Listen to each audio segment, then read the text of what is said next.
Indrajit study point में आप सभी का स्वागत है। हम पढ़ रहे हैं एनसीईआरटी क्लास 11 विश्व इतिहास के कुछ विषय, जिसका हम 5वां अध्याय पढ़ेंगे, यायावर साम्राज्य। इसमें देखते हैं यायावर साम्राज्य में हमें क्या पढ़ने को मिलता है। तो चलिए इसको शुरुआत करते हैं। कुछ इस अध्याय के बारे में यहाँ पर लिखा गया है, पहले इसको जान लेते हैं। तो यायावर साम्राज्य की अवधारणा विरोधात्मक प्रतीक हो सकती है, एक विरोध के तौर पे हो सकता है। यह तर्क दिया जा सकता है कि यायावर लोग मूल्यतः घुमक्कर होते थे, जो इधर उधर घूमकर अपना जीवन व्यतीत करते थे, बिताते थे। यह भी कहा जा सकता है कि यह सापेक्ष तौर पे, सही तौर पे देखा जाए तो अविभेदित आर्थिक जीवन और प्रारंभिक राजनीतिक संगठन के साथ परिवारों के समूह में संगठित होते थे। और जो भी इन लोगों का संगठन होता था उसमें एक मुखिया होता था, एक तरीके से राजनीतिक संगठन था वो, तो उसके अनुसार ही पूरा कबीला चलता था। तो बात यहाँ पर वही आ जा रही है कि संगठन को आगे चलाने के नियम भी हो सकती है। दूसरी ओर देखें तो साम्राज्य शब्द, क्या चीज? साम्राज्य शब्द भौतिक अस्तित्व को दर्शाता है। साम्राज्य ने जटिल सामाजिक और आर्थिक ढांचे में स्थिरता प्रदान की है और एक सुपरिष्कृत प्रशासनिक व्यवस्था के द्वारा एक व्यापक भूभाग्य प्रदेश, जो एक समझो कि कुछ इलाके में वहां का प्रदेश एक जगह पर है, जिसका प्रशासनिक जो व्यवस्था है, ढांचा है, किसी राजा के वजह से, सम्राट के वजह से, चाहे साम्राज्य की वजह से चल रहा है। तो उसके द्वारा एक व्यापक जो भूमि का एक जगह होता है, टुकड़ा हो जाता है, जिसमें एक पूरा राज्य हो गया, एक देश हो गया। तो ऐसे ही भूभागीय प्रदेश में सुचारू रूप से शासन प्रदान किया जाता है। चारों तरफ होता है शासन और हर किसी को सुरक्षा दिया जाता है और शासन का प्रचलन भी पूरे इलाके में होता है। तो पता होता है कि वहां से कौन जा रहा है, कौन आ रहा है, कितने लोग उधर गए, कितने लोग उधर से इधर आए, ये सब यहाँ पर मालूम चल जाता है। एक तरीके से देखेंगे तो वो रुचारू रूप से एक शासन प्रदान किया गया था। अच्छा है, वो भी अच्छा है। लेकिन कई बार देखेंगे तो कई बार समाजशास्त्रियों की परिभाषा बहुत संकीर्ण और गैर ऐतिहासिक हो सकती है, क्योंकि वे किसी बंधे बांधे सांचे में, मतलब समझो कोई सांचा बना हुआ, ढाला गया है, तो उस सांचे में उन्हें ढालते हैं। मतलब एक व्यवहार हो गया, इंग्लिश में बोलूं तो बिहेवियर हो गया। तो जैसे शुरुआत से आता जा रहा है कि ये बिहेवियर इनका ये अच्छा आदमी है, तो इनके आगे भी अच्छा आदमी बने, ये अच्छा आदमी है तो आगे वाले को भी अच्छा बनावे, समझे? तो ऐसे ही कुछ सोचा जाता था कि जो हमारी रीति रिवाज है, उसी रीति रिवाज को हम आगे लेकर चले। और ये परिभाषा तब त्रुटिपूर्ण सिद्ध हुआ, तब टूट गया, तब गलत सिद्ध हो गया, जब हम यायावर समूहों द्वारा निर्मित उनके कुछ साम्राज्य संबंधित संगठनों का अध्ययन करते हैं। इसीलिए आज का जो एनसीईआरटी का बुक होगा, जो 23-24 में रिलीज होने वाला है, उसमें से कोशिश किया गया था कि यायावर साम्राज्य को खत्म कर दिया जाए। लेकिन यहाँ पर बात आ रही है कि हमें बताना कि हमें क्या पढ़ना चाहिए, क्या नहीं पढ़ना चाहिए, किसका अध्ययन करना चाहिए। इसीलिए कुछ हमारे एनसीईआरटी में कुछ ऐसा ऐसा चैप्टर है जिसको हटा दिया गया, रिमूव कर दिया गया है यहाँ से। लेकिन इसको यायावर चैप्टर छोड़ दिया गया, 11वीं में यायावर जो पार्ट है उसको छोड़ा गया। क्यों? क्योंकि इसमें जानने का मौका मिलेगा कि कौन से बाहर से आने वाले लोग थे और कौन अंदर के लोग थे। तो हम बाहर के लोगों को क्यों पढ़ें? हमारे जब हिंदुस्तान में ही इतना चीज है, भारत में इतना चीज है, हिंद में इतना चीज है, तो हम बाहर के लोगों को क्यों पढ़ें?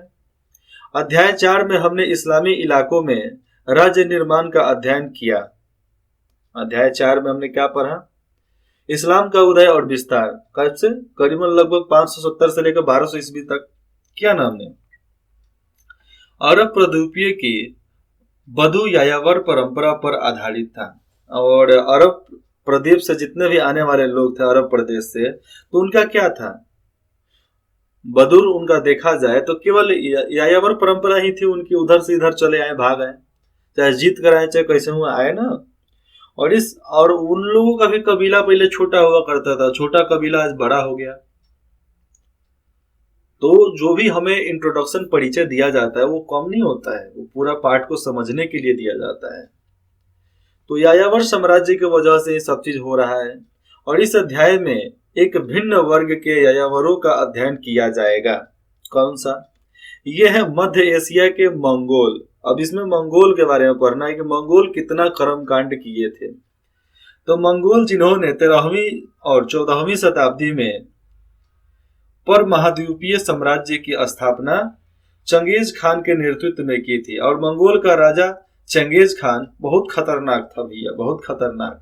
और इतना सन की किसी को छोड़ता नहीं था, वो पूरा सर्वनाश करता था। वो जिस भी इलाके को जीतता था तो वहां पर कुछ भी नहीं छोड़ता था, ना ही वहां का जानवर, ना ही वहां का इंसान, ना ही कुछ भी, सबको ध्वस्त खत्म कर दो इसको। उसका साम्राज्य जो था यूरोप और एशिया महाद्वीप तक फैला हुआ था, विस्तृत था।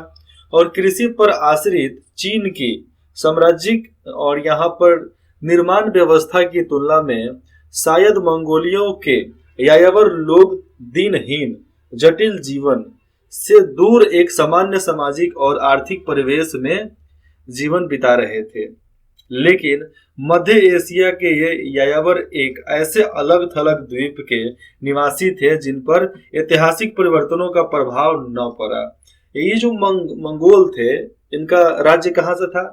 यूरोप से इनका चालू हुआ और मध्य एशिया तक ये पूरा फैल गया। ठीक है, और ये फैला ऐसा ऐसा कि जितना भी हमारे साम्राज्यिक निर्माण थे उन सबको खत्म करते चला गया। और जो मंगोल थे और जो चंगेज खान के वजह से सब फना फुनपा, चंगेज खान के वजह से सब यूरोप, एशिया, ईरान वगैरह में सब आया। तो मध्य एशिया में सब आ जाते हैं। कौन कौन सा आता है? अपना भारत आता है, चाइना आता है, चाइना के बाद अब पाकिस्तान, अफगानिस्तान, ईरान, तुर्की, काबुल, कुवैत, सब आते हैं उसी में, क्योंकि सब एशिया का भाग है बड़ा सा, इसमें सब आते हैं। तो बात यहाँ पर ये हो जाती है कि जब ये लोग आए तो इन लोगों ने कहा कि भैया इन लोगों को खत्म कर रहे तो कुछ तो करना पड़ेगा हमें, क्या करें अब। तो जटिल जीवन से जो चीन के लोग थे वो थोड़ा अलग जीते थे, लेकिन उनको भी नहीं छोड़ा गया इसमें। और इन समाजों ने विशाल विश्व की, इन जो समाज थे मंगोल समाज, इन्होंने विशाल विश्व के अनेक देशों से संपर्क रखा, सब देशों से संपर्क रखा और उनके ऊपर अपना प्रभाव छोड़ा और उनसे बहुत कुछ सीखा, जिनके वे एक महत्वपूर्ण अंग थे। अब कहीं जाएंगे तो वहां से कुछ ना कुछ तो सीख कर आएंगे। अब गधे तो थे नहीं, किसी तरह चले आएंगे। इस अध्याय में हमें पढ़ने को मिलेगा मंगोल ने चंगेज खान के नेतृत्व में कैसे अपनी पारंपरिक, सामाजिक और यहाँ पर राजनीतिक रीति रिवाजों को पूरा एकदम फैलाया और उन सब का रूपांतरित कर एक भयानक सैनिक तंत्र भी बनाया, शासन संचालन भी किया और बहुत ज्यादा इलाके पर कब्जा भी किया। मंगोल के सामने यह चुनौती थी कि वे केवल अपनी स्टेपी परंपराओं के जरिए, स्टेपी परंपरा क्या है, धीरे धीरे अपना आगे बढ़ना, तो स्टेपी परंपराओं के जरिए हाल ही में विजित क्षेत्र जो भी जीता गया है तो विजित क्षेत्र का शासन नहीं चला सकते थे, और जो भी जीता गया था उसका शासन नहीं चला सकते थे। यह इस वजह से था कि इस नए क्षेत्र में उन्हें तरह तरह के लोगों, अर्थव्यवस्थाओं और धर्मों का सामना करना पड़ता था। इसीलिए सोचा कि कौन करेगा इतना हल्ला गुल्ला, मारो काटो खत्म करो, सब लूटो, हो गया अपना काम खत्म, पैसा वैसा लो, निकल जाओ यहाँ से। अपना यायावर साम्राज्य बनाने के लिए, पूरा साम्राज्य फैलाने के लिए उन्हें एक नया कदम उठाने पड़े और समझौते भी करने पड़े। इस साम्राज्य का, ये जो मंगोल साम्राज्य था, इस साम्राज्य का यूरेशिया के इतिहास पर गहरा प्रभाव पड़ा और इसने मंगोल के समाज के चरित्र और संरचना को हमेशा के लिए बदल डाला। अब जब यूरेशिया में ये लोग गए मंगोल, इनका पूरा ढांचा ही बदल डाला, क्योंकि वो लोग इतना ने इनको सिखा पढ़ा दिए कि ये लोग पूरे तरीके से बदल गए। इनका चरित्र बदल गया, इनका संरचना बदल गया, इनके ढांचा बदल गया, इनके राजनीतिक व्यवहार बदल गया, इनका सामाजिक पारंपरिक जो समाज था इसको बदल दिया गया। अब वो कुछ ऐसा रखे होंगे जिसके वजह से लोग बदलने के लिए मजबूर हो गए, क्योंकि आपको कुछ नया सीखने को मिलेगा ना, तब खुद के खुद बदल जाओगे। स्टेपी निवासियों ने आमतौर पर अपना कोई साहित्य नहीं रचा, कोई भी नहीं रचा था। क्यों?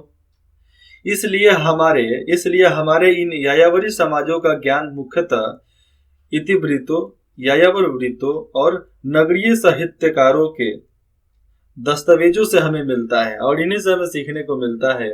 और इन लेखकों को यायावर के जीवन संबंधित सूचनाएं ज्ञात और पूर्वग्रहों से ग्रस्त है।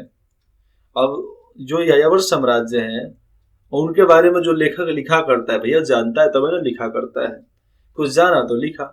मंगोलों की सामाजिक सफलताओं ने, जो भी मंगोल थे, तो मंगोलों की सामाजिक सफलताओं ने अनेक विद्वानों को अपनी ओर आकर्षित किया और इनका कुछ अलग ही सफलता था, बहुत तेजी से फैले तो बहुत विद्वान लोग उनके तरफ आकर्षित हो गए। चलो भैया जानते हैं कैसे कैसे कर रहे हैं। और उनमें से कुछ ने अपने अनुभवों को यात्रा वृत्तांत लिखे। अब वहां पर गए तो जो जो देखा उसने, वो लेखक ने वहां पर लिख डाला, विद्वान लोग लिख लिए। अन्य मंगोल अधिपत्यों के राजस्व में, यहाँ पर समझो कि अन्य मंगोल अधिपत्यों के राजस्व में रहे, राजस्व में तो उसके अंदर में रहते थे, जितने भी अधिकारी हुआ करते थे मंगोल के अधिपत्य मतलब उसके नीचे रहा करते थे। और इन व्यक्तियों की पृष्ठभूमि अलग अलग थी और जो भी व्यक्ति जुड़ते थे उनका समाज अलग था, उनकी औकात भी अलग थी और जहां जाते थे वो भी अलग था। वे बौद्ध, कैन्फ्यूसियसवादी, ईसाई, तुर्की और मुसलमान थे और यहाँ पर अलग अलग धर्म के भी वो लोग थे। यद्यपि देखा जाए तो इन लोगों को मंगोल रीति रिवाज का ज्ञान नहीं था और इनमें से अनेक ने इनके विषय में सहानुभूति परक विवरण और यहाँ तक कि उनकी प्रस्तियां भी लिखी, मतलब उनके बारे में लिखा भी। ऐसे विवरणों ने यूरेशिया के शहर से उपजे इन निंदापूर्ण लेखों को, जो वहां से लेकर आया गया था लिखकर, लेखों को चुनौती दी, जिनमें मंगोल को स्टेपी लुटेरे बताकर हाशिए पर डाल दिया जाता था। और जो भी वहां के लेखक होते थे वो निंदापूर्ण लिखते थे कि वो सब स्टेपी लुटेरे थे, जहां आते थे लूट कर लेकर जाते थे, मार कर चले जाते थे। और इस सब से मंगोल की तस्वीर पहले से कहीं ज्यादा जटिल हो गई। अतः देखा जाए तो मंगोलों का इतिहास जो है, यहाँ आपसे क्वेश्चन है कि अतः देखा जाए तो मंगोलों का इतिहास हमें ऐसे रोचक तथ्य उपलब्ध कराता है जिससे कि सामान्यतः अभ्रमणशाली जो घूमते आते थे तो अभ्रमणशील समाजों द्वारा जिस ढंग से यायावर समुदायों को आदिम बर्बर मतलब लुटेरा, आदिम बर्बर के रूप में पेश किया गया है, उस पर प्रश्न चिन्ह लग जाता है कि सही में वो लुटेरे थे या नहीं थे, लुटेरे थे नहीं थे, लुटेरे थे नहीं थे। इस पर ये थोड़ा बहस भी बहुत ज्यादा हुआ था। और देखो बर्बर अंग्रेजी में बर्बेरियन, तो बर्बेरियन से ही बर्बर बना। ये यूनानी भाषा के बर्बोस शब्द से उत्पन्न हुआ है, जिसका तात्पर्य गैर यूनानी लोगों से है, जिनकी भाषा यूनानियों को बेतरबीत लगी, मतलब अजीब लगा। बेतरबी कोलाहल बार बार के सम्मान लगती थी, मतलब बार बार के एक जैसे सम्मान लगती थी और उनको अच्छा नहीं लगता था। और यूनानी ग्रंथों में बर्बरों को बच्चों की तरह दिखाया गया है, जैसे बिना मतलब के बरबराते रहे हैं, इसीलिए बच्चों के रूप में दिखाया गया है, जो सुचारू रूप से बोलने या सोचने में असमर्थ, डरपोक और शैत्रण्य, विलासप्रिय, निरुष्ठ, निष्ठुर, आलसी, लालची और स्वशासन चलाने में, पूरा भी जो उनका शासन था, स्वशासन चलाने में असमर्थ, तो उनका अपना शासन चलाने में असमर्थ, मतलब ऐसा बताया गया है यूनानी ग्रंथों में। और यह रूढ़िता घिसी पीटी धारणाएं और रोमवासियों के पास गई और रोमवासियों ने बर्बर शब्द का प्रयोग जर्मन जनजातियों, गॉल्स और हुर्न जैसे लोगों के लिए किया और चीनियों ने स्टेपी प्रदेश के बर्बरों के लिए दूसरे शब्दों का प्रयोग किया, पर उनमें से किसी भी शब्द के सकारात्मक अर्थ नहीं थे। जो भी शब्द बताए उसका कोई भी अर्थ नहीं था, सब बेअर्थ था। संभवतः देखा जाए तो मंगोल पर सबसे बहुमूल्य शोध कार्य 18वीं और 19वीं सदी में रूसी विद्वानों ने उस काल में किया जब जार शासक मध्य एशिया क्षेत्र में अपनी शक्ति को सुदृढ़ कर रहे थे, उस समय किया। और यह कार्य जो था औपनिवेशिक वातावरण में हुए, जो प्रायः देखा जाए तो हमें सर्वेक्षण टिप्पणियों के रूप में मिले हैं। और ये तभी हुआ था जब अंग्रेज ने आकर इंग्लैंड के लोगों ने आकर पूरा एशिया पे, पूरा इधर दक्षिण यूरोप पे कब्जा करने लगे, तो उस समय ये सब खोज हुए थे। और इन्हें यात्राओं, सैनिकों, व्यापारियों और पुराविदों ने तैयार किया था। और प्रारंभिक 20वीं शताब्दी में इस क्षेत्र में सोवियत गणराज्य के विस्तार के उपरांत नवीन मार्क्सवादी इतिहास लेखन में यह तर्क प्रस्तुत किया गया कि प्रचलन उत्पादन प्रणाली सामाजिक संबंधों की प्रकृति को निर्धारित करती है। और बीच में जब हुआ ना, जब हिटलर का राज था, तो सोवियत गणराज्य धीरे धीरे उपजा। और सोवियत गणराज्य इतना खतरनाक था, सोवियत और अमेरिका दो ही गणराज्य हुआ करते थे, दो ही बहुत बड़ा दल हुआ करता था। लेकिन आज सब बिखर गए हैं और हम लोग फल फूल रहे हैं आज, तो इन दोनों को दिक्कत है। दिक्कत हो तो हो भैया, हम तो फले फूलेंगे ही, आगे बढ़ेंगे। कोई रोक देगा तो रोक के दिखा ले मुझे, ऐसा मान के चलो अपने आप को हमेशा। अब देखते हैं आगे। इसने चंगेज खान और उभरते हुए मंगोल साम्राज्य को मानव विकास की उस संक्रमण व्यवस्था के दायरे में रखा जिसमें जनजातीय उत्पादन प्रणाली से सामंती उत्पादन प्रणाली की ओर परिवर्तन हो रहा था।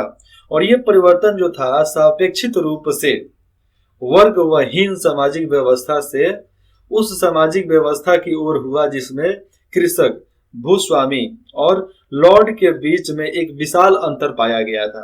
सही बात है, कृषि, भूस्वामी और लॉर्ड जो वहां का गवर्नर हुआ करता था, इन सबके बीच में बहुत ज्यादा अंतर था। कृषक लोगों को बहुत ज्यादा कष्ट था। भूस्वामी मतलब जो ये होते थे जमींदार, जमींदार के बाद एक और आता था, मुसलमान में एक और है, खान साहब भी बोला जाता था, और नवाब साहब। तो ये ऐसे ऐसे, तो उस समय जब मंगोल का शासन था उसमें तो नवाब तो होते नहीं थे। नवाब तो ये 1800 के बाद आए ना, 1700-1800 के बाद नवाब चालू हुए। लेकिन खोज तो भैया इसी में हुआ था। तो आप सब जानते हो, कृषि चाहे खेती बाड़ी किसान हो, चाहे जमीन का मालिक हो, चाहे गवर्नर हो, तीनों के बीच में अंतर होता है। आज के समय में देखेंगे तो आज किसान को कोई पूछता नहीं है, लेकिन 4 दिन किसान अगर चुप हो जाए तो देश में हाहाकार मच जाएगा। भूस्वामी सब अपना जमीन बेच कर बिल्डिंग बनवा रहा है, और लॉर्ड मतलब यहाँ का गवर्नर, मतलब आप समझ लो तो सरकारी ऑफिसर। तो उन लोगों को लगता है कि बपौती है अपनी। अब बपौती बनाया कौन है भैया? हम लोग ही तो बनाए हैं। और जिस दिन बपौती से उतार देंगे उन लोगों का सारा पाया डगमगा जाएगा। होगा, ऐसा होगा, जरूर होगा। आप जग जाओ, पढ़ने लिखने लगो, सब सोचने का व्यवहार अपने आ जाए, सब चीज होगा। और इतिहास की ऐसा निर्धारित व्याख्या का अनुसरण करने पर भी मंगोल भाषाओं और उनके समाज और संस्कृति पर अति उत्तम शोध कौन किया था? बोरिस याकोवालेविच व्लादिमिरस्टोवा जैसे अन्य विद्वानों ने किया था। अब वही लोग कर सकते हैं भैया, हम लोग के बस में तो ये सब नहीं है, क्योंकि इतना भयानक भयानक नाम भी तो हम लोग का नहीं है, समझे? ऐसे ही नहीं, बुराई नहीं कर रहे हैं, हो सकता है नाम हो सकता है, और हम लोग भाई हिंदुस्तान के आदमी है तो उधर के लोगों का नाम थोड़ा उच्चारण करने में दिक्कत हो जाता है। दूसरे अन्य विद्वान जो थे, वैसिली व्लादिमीरोविच बार्टोल्ड ने सोवियत विचारधारा का समर्थन नहीं किया।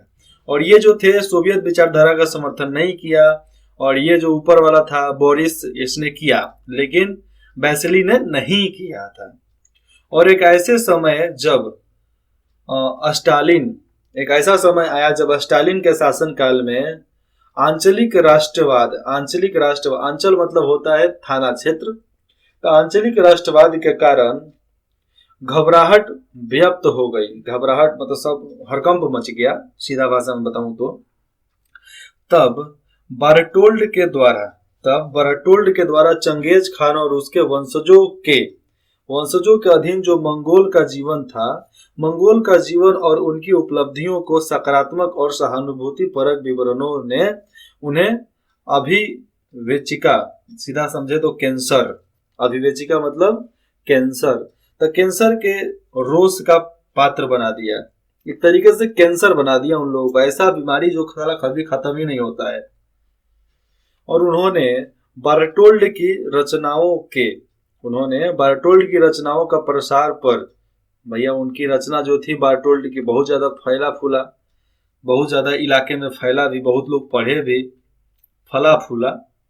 और जो उनके रचनाओं का प्रसार पर कठोरता पूर्वक पाबंदी लगा दी गई। और फिर उसके बाद से ये जो बारटोल्ड थे तो इनका जो भी रचना था इसको पूरी तरीके से बैंड कर दिया गया।